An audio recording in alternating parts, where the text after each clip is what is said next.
कोणी जुलाबाने आलं तर त्याची हिस्ट्री घेतो, याच्यावरच आपलं मोस्टली डायग्नोसिस झालेलं असतं. फ्लो तर आता बऱ्याच वेळा तपासणीची गरजही पडत नाही जर हिस्ट्री खूप क्लिअर कट आहे. त्याच्यामध्ये ट्रीटमेंट करून खूप इफेक्टिव्हली ह्या सगळ्या गोष्टी ट्रीट करू शकतात.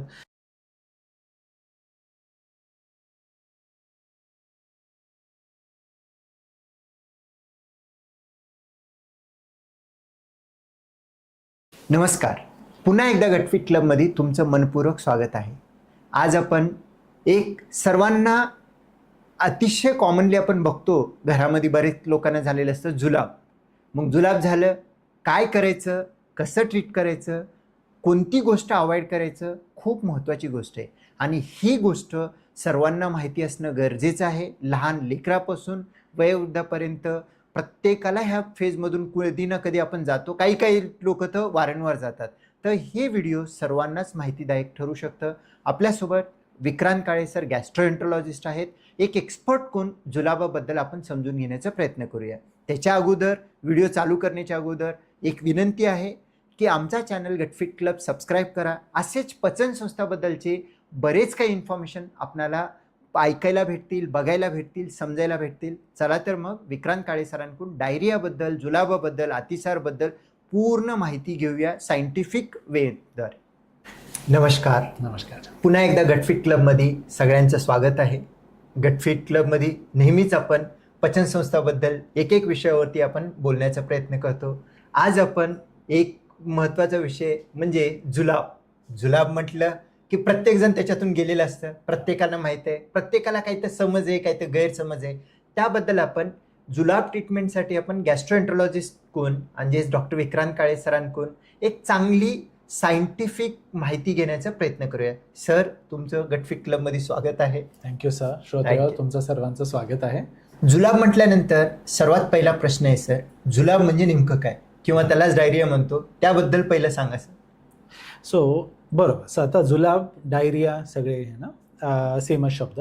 तर जुलाब म्हणजे वारंवार मोशन्सला जाणं, त्यातल्या त्यात लूज मोशन म्हणजे पातळ संडास होणे, याला आपण जुलाब म्हणतो. तर जुलाब काय आहे हे समजण्याच्या आधी नॉर्मल बाउल मोशन काय हे सर्वात महत्त्वाचं कसं आहे. तर नॉर्मल बाउल मोशन्स अगदी डेफिनेशननुसार जायचं झालं तर दिवसातनं 2 ते 3 वेळा जाणं नॉर्मल आहे, किंवा 2 ते 3 दिवसातनं एकदा जाणं हेही नॉर्मल आहे. ओके, ठीक आहे. आता 2 ते 3 वेळापेक्षा जर आपण जास्त एका दिवसात जात असो आणि थोडंसं पातळ साईडला लूज मोशन्स लूज आहेत तर त्याला आपण जुलाब म्हणू शकतो असं. तसं आहे. तसंच उलटं बद्धकोष्ठता. बद्धकोष्ठता काय आहे की आता 2 दिवसातनं एकदा जातोय तर बद्धकोष्ठता नव्हे, 2 दिवसातनं एकदा नॉर्मल आहे. बऱ्याच लोकांना ती सवय आहे. वेस्टर्न कंट्रीजमध्ये तर ते अजून याच्याही पेक्षा जास्त याच्यात कम्फर्टेबल आहे. आपल्या इंडियामध्ये, भारतामध्ये आपल्याकडे एक मेंटॅलिटी आहे की रोज जायलाच पाहिजे, रोज जायलाच हवं, सकाळीच जायला हवं. अशी काही गरज नाही आहे. आपल्या बॉडीची प्रत्येकाची एक शरीररचना वेगळी असते, त्याच्यानुसार डायजेशनची सुद्धा एक सवयी वेगवेगळ्या असतात. कुणाचं काम काय आहे, आहार कसा आहे, याच्यानुसार वेगवेगळ्या पद्धतीचं आहे. पण तरीही एक 3 वेळेपेक्षा जास्त मोशन होणं एका दिवसात आणि थोडंसं पातळ होणं याला आपण जुलाब म्हणू शकतो. पाण्यासारखं मोशन होणं याला आपण जुलाब म्हणू शकतो सर. ओके. आता एखाद्याला जुलाब झालं तर नेमकं त्याच्या डोक्यामध्ये येऊन जातं की हे नेमकं चाललं काय, आणि त्याच्यासोबत जुलाबासोबत आणखीन काय काय गोष्टी सोबत येऊ शकतात, आणि त्या गोष्टी कसं लक्षणावरती आपण काय म्हणून समजून घ्यायचं, ह्याच्याबद्दल सांगू शकाल का सर? बरोबर. आता जुलाब असेल तर शॉर्ट टर्म जुलाब युजली अपचन झालं, काही फूड पॉयझनिंग, इन्फेक्शन वगैरे याच्यामुळे होतात. पण जर जुलाब परत परत होत असतील तर विविध आजारांबद्दल वगैरे माहिती असते, थोडीशी भीती वाटायला लागते, या गोष्टी आहेतच. तर जुलाब होण्याचं सगळ्यात मुख्य कारण आहे खाण्यापिण्यातनं काहीतरी डेफिनेटली पाणी किंवा खाण्यामध्ये काही फरक झाले. बरोबर. आता दरवेळेस इन्फेक्शनच असायला पाहिजे असंही नाही. ओके. तर ओव्हर इटिंगने सुद्धा कधी कधी जुलाब होतात. काही एक पर्टिक्युलर गोष्टी असतात, काहींना दूध पचत नाही, काहींना जास्त मसाल्याचं तिखट सहन होत नाही, याच्यामुळेही आता जुलाब होणं म्हणजे काय की पोटाला काहीतरी पटलं नाही आहे, सूट झालं नाही आणि शरीर त्या गोष्टींना बाहेर काढण्याच्या मार्गात आहे, म्हणून जुलाब होतात.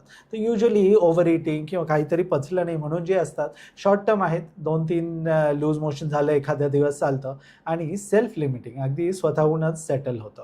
दिस इज व्हेरी ट्रू. म्हणजे हे सगळं बाकीचं अगदी शॉर्ट टर्म इन्फेक्शन जे असतात यांनाही खरं. बऱ्याच वेळा व्हायरल इन्फेक्शन्स असतात, काही बॅक्टेरियल इन्फेक्शनसुद्धा सेल्फ लिमिटिंग असतात, 1 ते 2 दिवसामध्ये स्वतःच सेटल होऊन जातात, तसं आहे. पण जर त्याच्याही पेक्षा जास्त जुलाब चालले तर नक्की तुम्हाला डॉक्टरला भेटून तपासणी करून घ्यायची गरज असते. जुलाब म्हणजे काही लगेच भीतीदायक आहे असं डेफिनेटली खरंच नाही आहे. त्याच्यामध्ये ट्रीटमेंट करून खूप इफेक्टिव्हली ह्या सगळ्या गोष्टी ट्रीट करू शकतात. नेमकं कशामुळे झालं हे रूट कॉज माहीत असेल तर अजून इझी होते ट्रीटमेंट. त्यामुळे हिस्ट्री आपली त्याच्यात महत्त्वाची ठरते. तर पहिली गोष्ट आहे श्रोत्यांनो, जुलाब म्हणजे लगेच घाबरून जायचं असं नक्कीच नाही आहे. ओके. ठीक आहे. 1 ते 2 दिवस जर घरीच आपण simple food, plenty of hydration म्हणजे ORS वगैरे घेऊन, सिम्पल पाणी, लिंबू, मीठ, साखर टाकून जे घरी बनवतात ते सुद्धा बऱ्याच वेळा सरबत, नारळ पाणी याने सुद्धा छानपैकी सेटल होतं. पण त्याच्याहीपेक्षा जास्त असेल तर नक्कीच डॉक्टरांची भेट घेऊन आपण नेमकं बाकी काय चाललं आहे, कुठे काही बाकी ट्रीटमेंटची गरज आहे का, हे असेसमेंट करून घेणं गरजेचं ठरतं. ओके. एखादा जुलाबाचा पेशंट तुमच्याजवळ मला जुलाब होती म्हणून आला, तर जुलाबाच्या व्यतिरिक्त आणखीन काय काय गोष्टी तुम्हाला माहिती असणं गरजेचं आहे जे की तुमच्या ट्रीटमेंटसाठी फरक पडू शकतं सर? खूप महत्त्वाचं आहे. सो हिस्ट्री टेकिंग आपण आत्ताच एक छोट्या ह्याच्यात म्हणालोच की कोणी जुलाबाने आलं तर त्याची हिस्ट्री घेतो, याच्यावरच आपलं मोस्टली डायग्नोसिस झालेलं असतं. कोणी फिरून आलेलं आहे, कोणी करेक्ट करेक्ट की गोवा ट्रिप झाली, कोकणात जाऊन आलो आणि झालं बरंचसं पाणी बदल झाला, काही खाण्यात आलं आणि तेव्हापासून त्रास होतोय. तर it's a very straightforward food पॉयझनिंगची केस आहे, तसं आहे. पण त्याच्यामध्ये काही काळजीच्याही गोष्टी असतात की ज्याने आपल्याला कळतं की हे सिव्हिअर इन्फेक्शन आहे, जस्ट फूड इंटॉलरन्स आहे की फूड पॉयझनिंग आहे, तसं आहे. तर त्याच्यामध्ये ताप असेल, हाय ग्रेड फीवर असेल, स्टूल्समध्ये ब्लड पडत असेल, तसं खूप सिव्हिअर पेन आहे, व्हॉमिटिंगसुद्धा आहे, वीकनेस येतो आहे, डिहायड्रेशनमुळे वीकनेस आहे, ब्लड प्रेशर लो झालं आहे, हे सगळं आपल्याला हिस्ट्री टेकिंग एक्झामिनेशनमध्ये असेसमेंट करून घेणं गरजेचं असतं.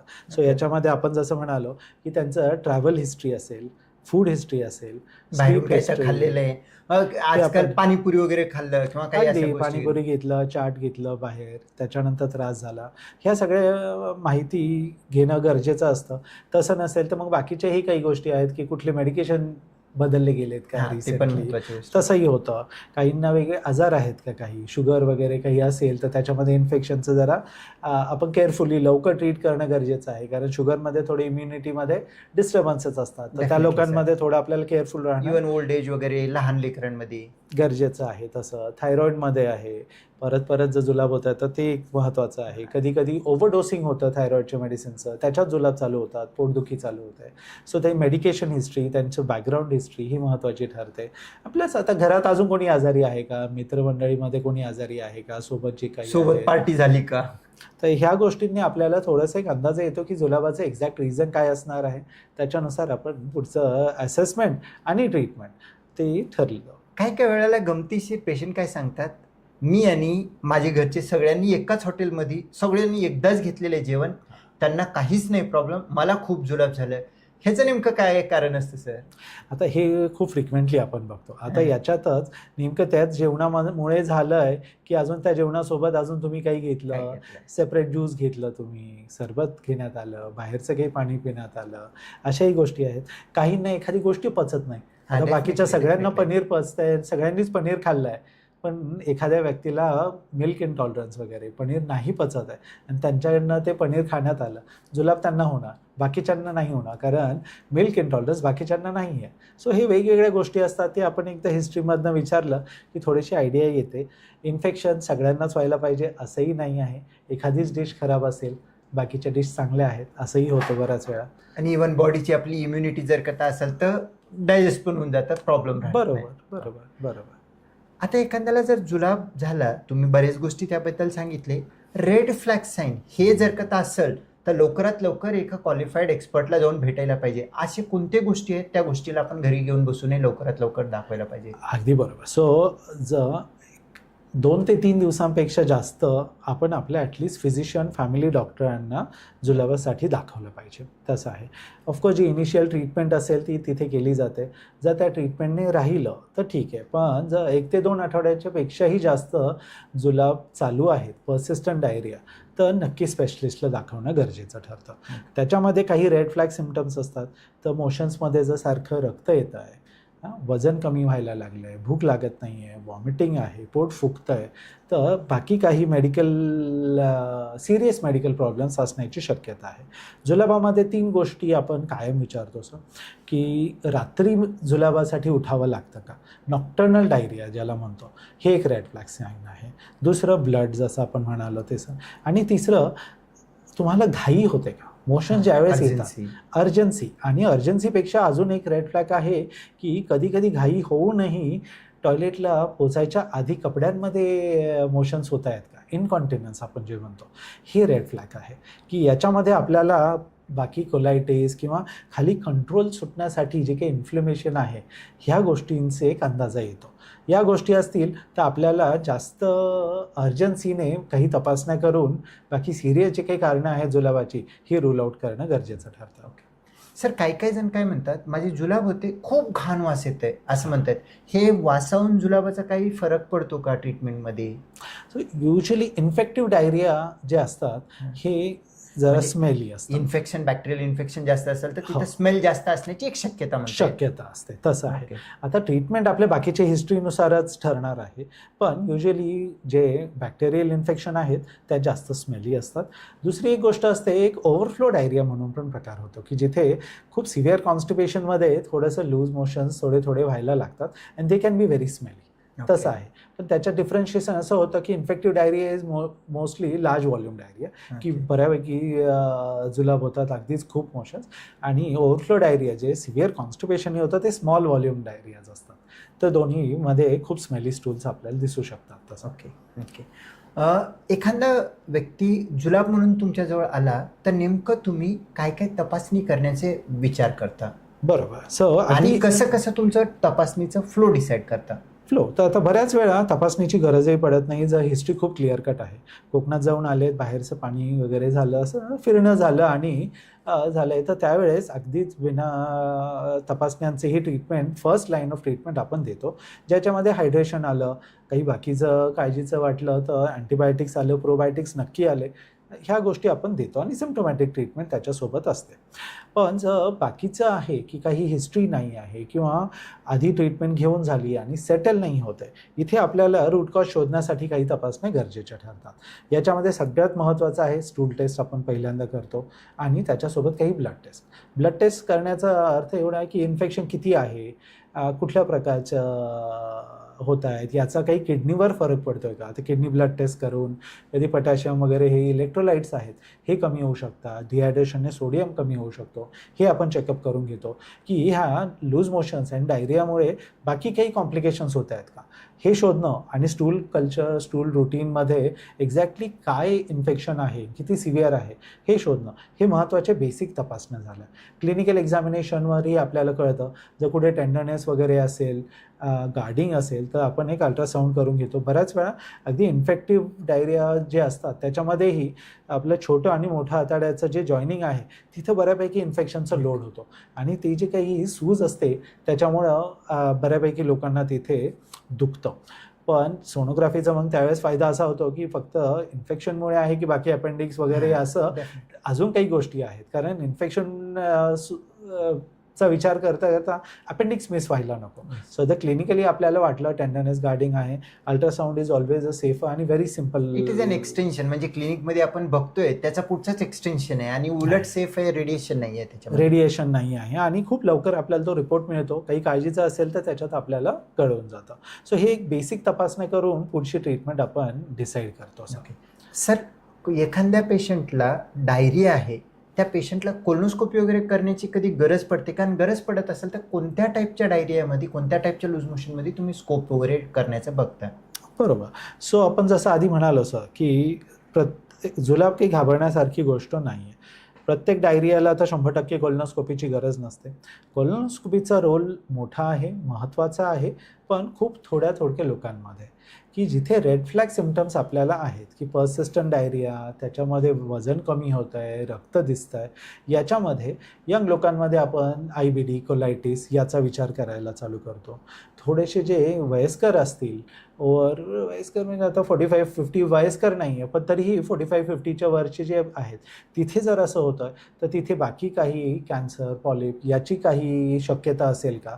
कारण recent change in bowel habits हा जो शब्द आहे, की बाकी रेग्युलर मोशन्स असणाऱ्या माणसाला अचानक जुलाब चालू होणे हे एक रेड फ्लॅग सिम्पटम आहे. आणि ते जर जुलाब इन्फेक्शन वगैरेने नाही आहेत, इन्फेक्शनची ट्रीटमेंट करून सेटल नाही झालेत, तर तिथे बाकीच्या ज्या काही सिरियस कॅन्सर वगैरे सारख्या गोष्टी आहेत त्या रूल आउट करणं, अर्ली डायग्नोसिस करण्यासाठी कोलोनोस्कोपी खूप उपयुक्त अशी तपासणी ठरू शकते. इवन लॉंगर ड्युरेशन जर का जुलाब असेल तर IBD पण एक खूप महत्वाचा पार्ट आहे, कोलोनोस्कोपी शिवाय कळत नाही. कारण बरेच लोक म्हणतात की माझा जुलाब थांबत नाही, 2 दिवस गोळ्या घेणं, आणि काही लोक गोळी घेऊन ते मोशन बंद करण्याचे अँटीमोटिलिटी घेऊन आणखी नंतर झालं.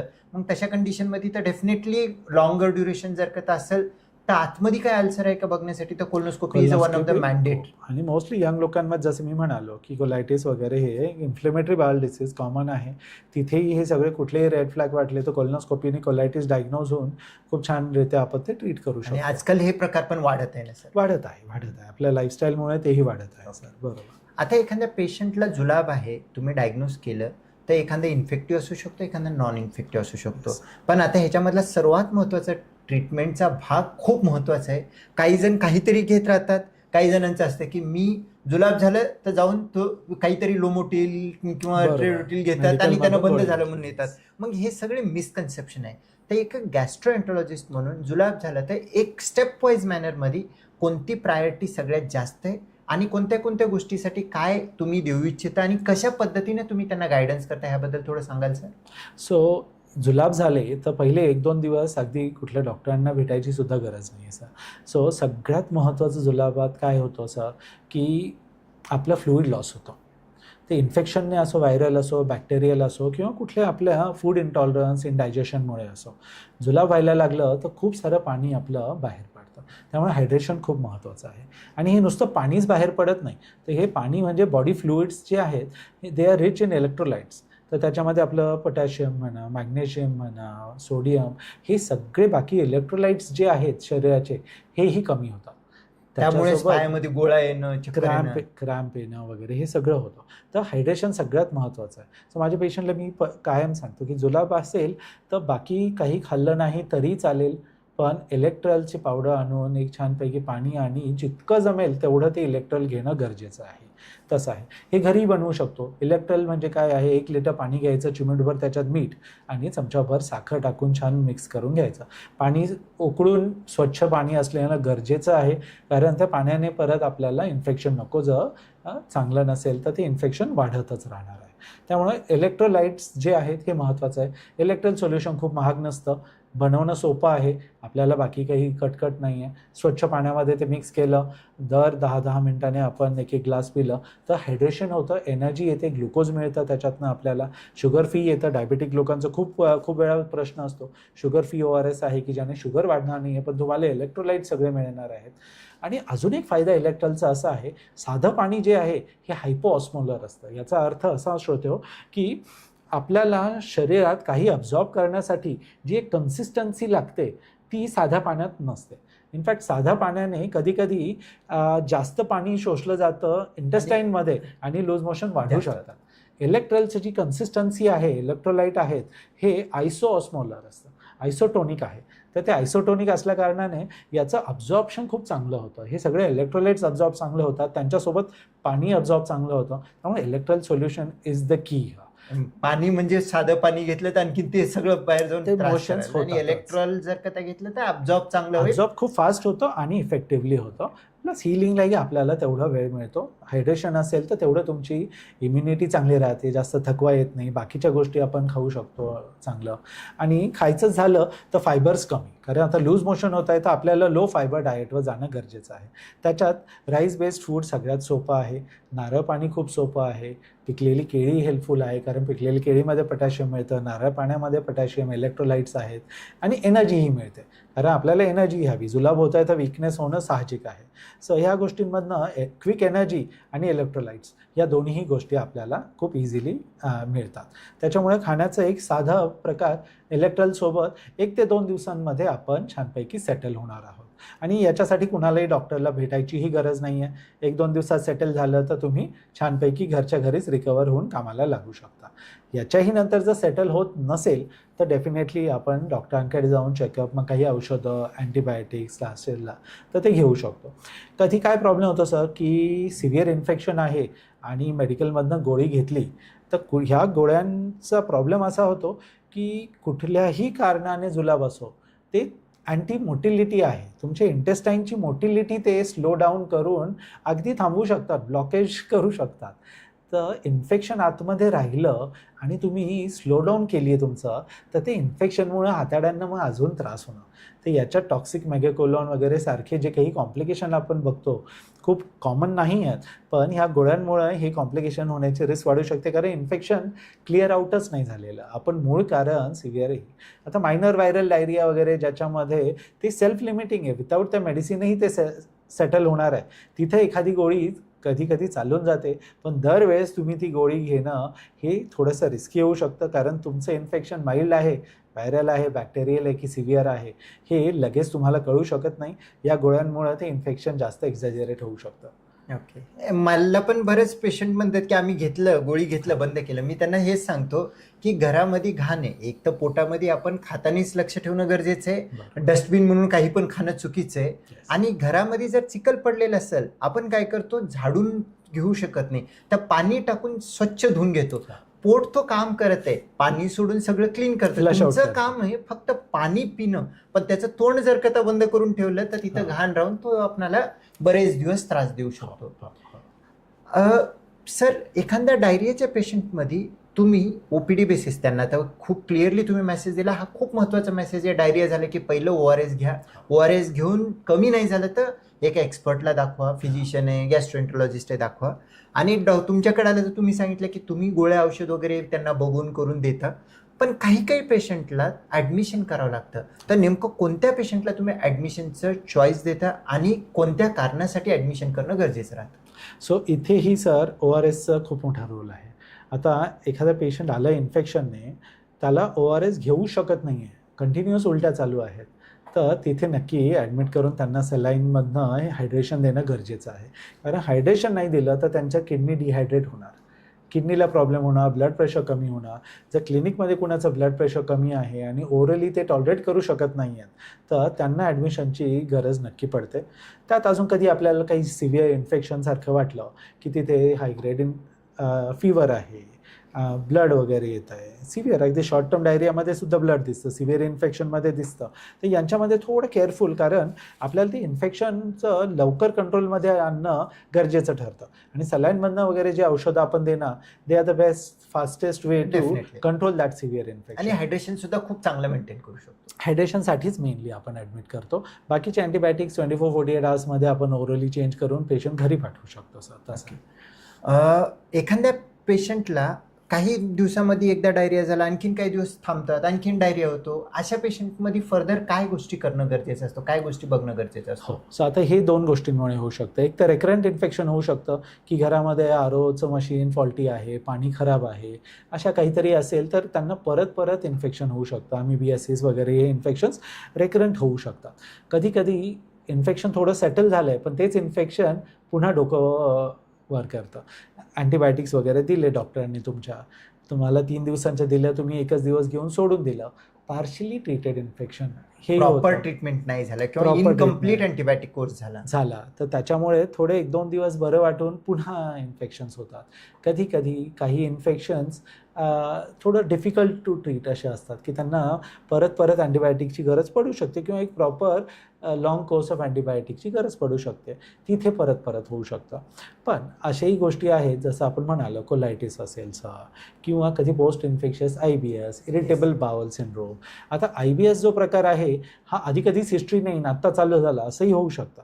कारण IBSचे ट्रिगर्स जे आपण म्हणतो त्याच्यामध्ये इन्फेक्शन हे मोठं ट्रिगर आहे. की तुम्हाला एक IBSची टेंडन्सी असणं वेगळं आणि IBS मॅनिफेस्ट झाला ते इन्फेक्शनमुळे गटचं जे काही मेकॅनिझम आहे, हायपर सेन्सिटिव्हिटी क्रिएट झाली, त्याच्यामुळे परत परत जुलाब होणं. सो हे हिस्ट्रीमधनं, बाकीच्या तपासण्यांमधनं आपल्याला कळतं. त्यावेळेस आपल्याला बाकीच्या तपासण्यांची गरज पडते. सो एक 3 ते 4 आठवडे जर जुलाब चालू आहेत, तर तिथे नक्की आपल्याला अजून ॲडव्हान्स स्टूल टेस्ट, फिकल कॅल्प्रोटेक्टिन म्हणा, कधी कोलोनोस्कोपी, बाकी सिलियाक डिसीज म्हणून एक प्रकार आहे, जिथं व्हीटची ॲलर्जी असते, तर त्याचे ब्लड टेस्ट वगैरे करणं, हे गरजेच्या गोष्टी आहेत. ते आपण नक्की करतो की जिथे डायरिया सेटल होत नाही आहे. ओके. एक खूप कॉमन क्वेश्चन असतो, सर डायरिया चालू झाला, तुम्ही अर्ध त्याचा आन्सर दिलेला आहे ऑलरेडी. डायरिया चालू आहे, मग मी खायचं काय, कधीपर्यंत कोणत्या कोणत्या गोष्टी खायचे, आणि त्याच्या पुढचं असतो की मी बाहेर कधी खाऊ शकतो किंवा नॉनव्हेज कधी खाऊ शकतो. तर ह्या गोष्टीबद्दल थोडंसं ॲज अ गॅस्ट्रोएंटरॉलॉजिस्ट म्हणून तुमच्या पेशंटला तुम्ही काय सल्ला देता? सो सुरुवातीचं जसं मी म्हणाला, अर्ध आपण बोललोच आहे. ORS आणि साधं खाणं, त्याच्यामध्ये राईस बेस्ड फूड आलं, राईप बनानाज, कोकोनट वॉटर, हे एक बेसिक गोष्टी आल्या सर. पण एकदा जुलाब सेटल व्हायला लागलं 1-2 ते 3 दिवसात, त्याच्यानंतर slowly they can introduce fibres, आणि स्लोली. तर त्याच्यात मी थोडं बॉइल्ड व्हेजिटेबल्स वगैरे सांगतो, कारण बऱ्याच लोकांचं एक टेंडन्सी असते, जुलाब थांबले तर अरे 2 दिवसांनी मला आता कॉन्स्टिपेशनही व्हायला लागलं आहे. बिकॉज द रिझन इज की त्यावेळेस तुम्हाला इनफ फायबर्स मिळालेले नसतात, हायड्रेशन नसतं. तर स्लोली इनिशियली काही बॉइल्ड व्हेजिटेबल्स, हळूद चपाती, भाकरी किंवा बाकीचे फ्रूट्स वगैरे इंट्रोड्यूस करू शकतात ते. तसं आहे. हे एक सिम्पल जे काही आपलं food poisoning, short term diarrhoea आहे, त्याच्यामध्ये हे छान वर्क होतं. आता जिथे परत परत डायरिया होतो आहे, मग तिथे काही अजून गोष्टी आपल्याला एक्सक्लूड करणं गरजेचं आहे. ॲक्यूट याच्यामध्ये काही गोष्टी खाऊ नये, हे एक महत्त्वाचं आहे. तर स्पायसी ऑइली नक्कीच खाऊ नये, कारण तुमचं गट ऑलरेडी सेन्सिटिव्ह झालेलं आहे. त्याच्यात काही मसाल्याचं, तेलकट पदार्थ खाण्यात आले तर तुमची रिकव्हरी स्लो डाऊन होणार आहे. काही गोष्टी गटला बाकीच्या वेळेस पचत असेल, जसं दूध म्हणालो, गहू म्हणालो, पण कधीकधी इन्फेक्शनमुळे गट थोडं सेन्सिटिव्ह झालेलं असतं, तर तिथे गहू, दूध पचत नाही. तर परत परत जे काही होतात 2-3 आठवड्यांची डायरिया, याच्यामध्ये दूध आणि गहू अवॉइड करणं एक चांगली आयडिया आहे. आणि बऱ्याच लोकांना ते सगळं एकदा सेटल झालं की या गोष्टी परत टॉलरेट होतात नंतर. सो पण ॲटलिस्ट एक 6 to 8 वीक्स आपण थोडंसं ते खाऊ नका हे सांगतो. त्याला अल्टरनेटिव्ह आहेत. दुधाची अडल्ट्सला युजली गरज नाही आहे.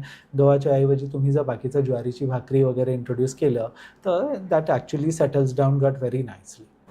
एखाद्याला डायरिया झालं, केमिस्टजवळ जातात, गेलं त्यांनी ORS देऊ दे न देऊ दे, अँटीबायोटिक देऊ दे न देऊ दे, सगळ्यात पहिले केमिस्ट काय करतात, एक अँटी मोटिलिटी मेडिकेशन देतात. कारण काय, त्याला सांगायचं असतं की मी दिलेल्या गोळीनं तुमचं बंद पडतं. आणि त्यानंतर सगळे प्रॉब्लेम आपण भरपूर तुम्ही बोलून पण गेले, टॉक्सिक मेगाकोलॉनपर्यंत, इवन पेशंटचं अर्ली फेजच्या त्या इन्फेक्शन कव्हर होण्याच्या चक्करमध्ये पुढचे 3-4 आठवडे दिवस पोटाचं सगळं बिघाड घेऊन अँटीबायोटिक हे सगळं घ्यावं लागतं. तर घेऊ नका हे मेसेज तर खूप क्लिअरली तुम्ही दिलं, पण कधी घ्यायची गरज पडते आणि तुम्ही ॲज अ गॅस्ट्रोएंटरॉलॉजिस्ट म्हणून वापरत असाल तर कधी वापरता, थोडं सांगितलं तर म्हणजे त्यांनाही हे होईल की हे काबर घेऊन ह्याचा एक अंदाज येईल सर. नक्कीच. सो हे अँटीमोटिलिटी, अँटी सिक्रेटरी एजंट असं दोन्ही पण आहे. सो ज्या वेळेस लूज मोशन्स हे जास्तच प्रमाणात आहेत की 8-10 वेळा, 10पेक्षा जास्त वेळा पेशंटला मोशन्सला जावं लागतं आहे, आणि ज्या वेळेस तुम्ही इन्फेक्शन रूल आउट केलं आहे, व्हायरल डायरिया वगैरे असं आहे, किंवा पेशंट डिहायड्रेट होतं, तिथं थोडं स्लो डाऊन करणं गरजेचं आहे. अँटीबायोटिक्स किंवा बाकीची ट्रीटमेंट इनिशिएट केल्यानंतर हे अँटीमोटिलिटी किंवा अँटीसिक्रेटरी स्लो डोसेसमध्ये आपण वापरू शकतो. त्याने फायदे 2 होतात की एक तर पेशंटचा जो काही फ्लुईड लॉस आहे तो थोडा आपण अँटीसिक्रेटरी इफेक्टने कमी करू शकतो, परत जाऊन जो वीकनेस होतो तो कमी करू शकतो. पण हे अगदी कंट्रोल सेटिंगमध्ये वापरणं गरजेचं आहे. द मोमेंट आपल्याला थोडा डायरियावर कंट्रोल येतोय, हे मेडिसिन्स थांबवणंही गरजेचं आहे, कारण हे थांबवले नाही तर मी जसं म्हणाले हे ब्लॉकेज करून सोडणार आहे, तसं आहे. त्यामुळे 3 to 4 मोशन्स पर डे आहे, त्याच्यामध्ये कधीही अँटीसिक्रेटरी, अँटीमोटिलिटी मेडिसिन्स वापरू नयेत. 10पेक्षा जास्त आहेत, आता 5 ते 10च्या मध्ये काय करायचं हे पेशंटच्या क्लिनिकल सिच्युएशनवर, डॉक्टरच्या असेसमेंटवर डिपेंड आहे.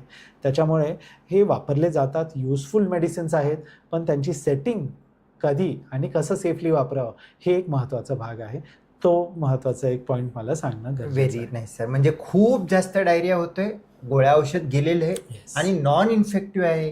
काही काही वेळेला किमोथेरपी ड्रगमुळे होतो, काही वेळेला सेल्फ डाएट इंड्युस्ड होतो. असं काही असेल त्यावेळेला एक्सपर्टला दाखवून एक्सपर्टच्या मार्गदर्शनाखाली लोमोटिल घ्यावं किंवा Useful कोणत्याही गोळी medicines घ्यावं. आहेत. अगदी useful अननेसेसरी medicines. फार्मसीवरती जाऊन आज रात्री मला नको लूज मोशन म्हणून घेतलं तर नंतर त्याचे परिणाम भरपूर आपल्या जास्त पोटावरती होतात. होऊ आज सांगायला काही हरकत नाही. सर, नेक्स्ट महत्वाचा क्वेश्चन उरला की पर्सिस्टंट डायरिया, म्हणजे एखाद्याला डायरिया आहे, गोळ्या घेतोय, औषध घेतोय, कमीच होत नाही आणि तसेच पेशंट जास्तीत जास्त गॅस्ट्रोएंटरोलॉजिस्टकडे येतात. बरोबर, मग बरोबर. पर्सिस्टंट डायरियामध्ये ॲज अ गॅस्ट्रोएंटरोलॉजिस्ट म्हणून तुमचा थॉट प्रोसेस काय असतो आणि कसं ट्रीटमेंट करता? बरोबर. सो आता आपण जसं आता म्हणाले, short term diarrhoea food poisoning, infection किंवा इंटॉलरन्सेस याच्यामुळे होतो. मोस्ट ऑफ दॅम घरीच आपले सेटल होतात. अगदी शॉर्ट टर्म बाकी फिजिशियन्सकडे होतात. ते आपल्यापर्यंत येण्याचं तसं कमी प्रमाण आहे. मीडियम टर्म आपल्याकडे नक्की येतात की होत नाही आहेत मेडिसिन्सने. सो मीडियम टर्म मी अप टू 1 मंथ म्हणतो. तर 1 मंथपर्यंत जर सेटल झालं नाही, 1 मंथपेक्षाही जर लूज मोशन्स कंटिन्यू आहेत, परत होत आहेत, तर इथे आपल्याला नक्की जास्त काळजीपूर्वक अप्रोच ठेवणं गरजेचं आहे. तर याच्यामध्ये सगळ्यात कॉमन प्रकार म्हणायचा झाला तर इन्फेक्शनमुळे जे IBS बसतं, पोस्ट इन्फेक्शस IBS. आता IBS आहे की नाही हा एक क्लिनिकल डिसिजन असला डेफिनेटली. तरीही आपल्याला बाकीचे जे सिरियस गोष्टी आहेत हे रूल आउट केल्यानंतरच आपण IBS म्हणू शकतो. तर याच्यामध्ये ॲडव्हान्स टूल टेस्ट, फिकल कॅल्प्रोटेक्टिन वगैरे आपण करतो. सिलियाक सेरोलॉजी मी नक्की करून घेतो. थायरॉईड टेस्ट, बाकी त्यांचं मेडिकेशन्स बघणं, कधी मेटफॉर्मिन सारखे जे डायबिटीजचे मेडिसिन्स आहेत याने पण लूज मोशन्स होतात. एक it is slips under the radar की अरे डायबिटीज आहे, त्यांची औषधं चालू आहेत पण लूज मोशन का होतात, ते मेडिसिन्स बघणंही कधी कधी राहून जातं. तर ते एकदा परत असेसमेंट करणं की ह्या मेडिसिन्स आहे, काही बाकीही मेडिसिन्स आहेत की अँटी हायपरटेन्सिव्स ज्याच्यामुळे लूज मोशन्स होत आहेत आणि ते अँजिओटेन्सिन रिसेप्टर ब्लॉकर्स वगैरे ते थांबवलं तर लूज मोशन थांबतं, असाही प्रकार आहे. सो प्रत्येक वेळेस औषधं द्यायचीच गरज पडते असं नाही, कधी औषधं थांबूनही डायरिया सेटल होतो, तसं आहे. सो हे सगळं रूल आउट केलं आणि जर तरीही पेशंटला त्रास आहे तर कोलोनोस्कोपी एक खूप हेल्पफुल गोष्ट आहे. माल अब्झॉर्प्शन तर सिलियाकसारखं असेल तर एंडोस्कोपी करून स्मॉल बॉल बायोप्सी करणं हेल्पफुल आहे. बाकी स्टूलचं कल्चर, आता स्टूल बायोफायर म्हणून आपल्याकडे नवीन एक सुविधा उपलब्ध झाली आहे. कॉस्टली टेस्ट आहे पण जिथे पर्सिस्टंट डायरिया आहे आणि आपल्याला एक्झॅक्ट रिझन मिळत नाही आहे, खूप हेल्पफुल टेस्ट आहे. कारण एक्झॅक्ट रिझन मिळालं तर आपण पेशंटला एक प्रॉपर अप्रोचने ट्रीटमेंट करून बराचसा त्यांचा त्रास आपण कमी करू शकतो. So more than a month diarrhoea असेल तर तिथे बाकीच्या सगळ्या काही तपासण्या ज्या आहेत यांनी आपल्याला एक मदत होते. मायक्रोस्कोपिक कोलायटिस वगैरे, कोलॉनिक म्हणजे मोठ्या आतड्यांची बायोप्सी करू शकतो. हे बरेचसे इन्फॉर्मेशन आपल्याला ह्या तपासण्यांमध्ये मिळते. एकदा डायग्नोसिस झालं की यांची सर्वांची ट्रीटमेंट आपल्याकडे इफेक्टिव्हली करू शकतो आपण. ओके, आता डायरियाच्या अखेरला येतोय सर. अखेरचा एक सर्वात महत्त्वाचा क्वेश्चन आहे. एखाद्याला आता कसं आहे, पावसाळा आला, पाऊस पडला, काहीतरी गडबड झालं तर डायरिया हे खूप कॉमनली बघण्यात येतं आणि एकदा डायरिया झालं की भरपूर गोष्टी आपल्यासमोर येतात. काही जणांचा एक्झाम असतो त्यावेळेला हे सगळ्या गोष्टी नको म्हणून म्हणत असतात. एखाद्याला डायरिया होऊ नये ह्यासाठी काय प्रिकॉशन घ्यायला पाहिजे ह्याबद्दल थोडं सांगाल का सर? सो आता डायरिया, आता तुमचा विचारण्याचा उद्देश हा मोर इन्फेक्टिव्ह डायरियाबद्दल आहे. कारण बाकीचे जे काही डायरियाज आहेत हे काय आपल्या सवयीमुळे नाही होत. कंट्रोल आहे तो कंट्रोलचा जो आपण अवॉइड control- करूयात ना. करेक्ट की काही तुमचं महत्त्वाचं असो की नसो, आपण क्लीन फूड घेणं हे खूप महत्त्वाचं आहे सर. याच्यामध्ये पाणी सगळ्यात महत्त्वाचं आहे. बाहेरचं पाणी जे काही इन्फेक्शन्स कॉमन सोर्स आहे हे टाळणं महत्त्वाचं. स्वतःचं पाणी घेऊन जा, बाहेर गेलं तर बॉटल वॉटर घ्या की जेणेकरून आपल्याला ते इन्फेक्शन नको व्हायला. घरी आपण जे काही पाणी आहे तिथं फिल्टर प्रॉपर ठेवणं की जिथनं स्टेरिलायझेशन नीट होत आहे, किंवा बाकी काही नसेल तरी ॲटलिस्ट पाणी उकळून थंड करून घेणं, मुलांना तेच पाणी देणं, हे महत्त्वाच्या गोष्टी आहेत. हायजीन मेंटेन करणं सगळ्यात बेस्ट आहे सर. हँड वॉशिंग याच्यात खूप महत्त्वाचं आहे की टॉयलेटला जाऊन आले, हात धुतले नाही, मुलांना सांगावं लागतं. ही सवय लावली तर त्यांना ते परत बरेचसे मुलं येतात इन्फेक्शन्सने. तर ती ही गोष्टी आहे, त्यांना सवय लागलेली असेल तर. मुलं वेगळी गोष्ट, मोठ्यांनाही ही सवय लावणं गरजेचं आहे. हँड हायजीन महत्त्वाचं आहे सगळ्यात. इन्फेक्शन स्प्रेड होत नाही, इन्फेक्शन स्वतःला होत नाही, तर ह्या गोष्टी महत्त्वाच्या आहेत. हायजीन मेंटेन करा, हे फूड पॉयझनिंगचं खूप सारं प्रमाण कमी होतं सर. ओके, आता अखेरला आले सर डायरियाच्या सेक्शनमध्ये. तर एखादं क्रिस्प समरी डायरियाबद्दल जर सांगायचं असेल तर तुम्ही काय संदेश देऊ इच्छित असाल? सो श्रोते, डायरिया हा जुलाब हे घाबरण्यासारखं काही प्रकार नाही आहे. मोस्टली हा सेल्फ लिमिटिंग म्हणजे 1 ते 2 दिवसांमध्ये सेटल होणारा आजार आहे. हा मोस्टली आपल्याला फूड किंवा वॉटर याच्यामधनं जे इन्फेक्शन्स होतात त्याच्यामुळेच होतं. फूड इंडायजेशन, फूड इंटॉलरन्सही त्याचा एक प्रकार आहे. घाबरायचं नाही. कधीही जुलाब झालं तर हायड्रेशन ठेवा, सिम्पल फूड खा, रेस्ट करा. तुम्ही नक्की 1 ते 2 दिवसात बरे होणार. बरे होत नसाल तर ऑब्व्हियसली हे इन्फेक्शन थोडंसं जास्त आहे. इथे तुमच्या डॉक्टरांची, फॅमिली डॉक्टर असो, फिजिशियन असो, यांची मदत घ्या. तरीही सेटल होत नसेल तर गॅस्ट्रोएंटरॉलॉजिस्ट आहेत, बाकी एक्सपर्ट्स आहेत, जिथे जाऊन तुम्ही मदत घेऊ शकता. डायरियाला घाबरण्यासारखं नाही आहे. डायरिया खूप छान मॅनेज करता येतो. त्याचं मूळ कारण एकदा माहीत असेल तर अगदीच 100% आपल्याला रिलीफ मिळू शकतो. नेहमीच सर, आपलं जर का आता पूर्ण व्हिडिओ बघितला असेल, काय त्यांनी टाईप केलं तर आपणाला कळेल की त्यांनी पूर्ण व्हिडिओ बघितला. तसं एक शब्द सांगू शकाल का सर? सो श्रोते, जर तुम्ही शेवटपर्यंत आमचा हा व्हिडिओ बघितला असेल, हा व्हिडिओ आवडला असेल, माहितीशीर वाटला असेल तर इथे कमेंट सेक्शनमध्ये डायरिया हा शब्द लिहा. म्हणजे तेवढंच आम्हाला अप्रिशिएशन मिळाल्याचंही समाधान येईल. डेफिनेटली. आणि बाकी काही तुमचे सजेशन्स असतील तर ॲज युजल आम्ही वेलकमच, इट्स ऑलवेज वेलकम. आम्ही त्याचं स्वागतच करतो. तर होपफुली हा तुम्हाला व्हिडिओ आवडला आहे. कमेंट करा, आम्हाला कळवा. चालेल. Thank you sir. Thank you sir. Thank you श्रोते. धन्यवाद. हा पूर्ण व्हिडिओ बघितल्याबद्दल मनपूर्वक धन्यवाद. मित्रांनो, जुलाब, अतिसार, डायरियाबद्दल एक वैज्ञानिक माहिती आणि काय ॲक्च्युली गॅस्ट्रोएंटरॉलॉजिस्ट म्हणून एक्सपर्ट कसं ट्रीटमेंट करतात आणि कशा गोष्टीवरती महत्त्व देतात ह्याबद्दल तुम्हाला चांगलंच समजलेलं असावं असं मी गृहीत धरतो. तरी आमचा व्हिडिओ जर का तुम्हाला आवडला असेल, लाईक करा, कमेंट बॉक्समध्ये तुमचे कमेंट टाका. ज्याला कोणाला वाटतं, ज्याला कोणाला त्रास वारंवार होतं त्यांना शेअर करा आणि न विसरता आमच्या चॅनल गटफिट क्लब सबस्क्राईब करा, जेणेकरून आमच्या ह्या चॅनलवरती पुढचे येणारे व्हिडिओ जे पचनसंस्थाबद्दल आहेत अबाधितपणे तुम्हाला बघायला भेटतील. धन्यवाद.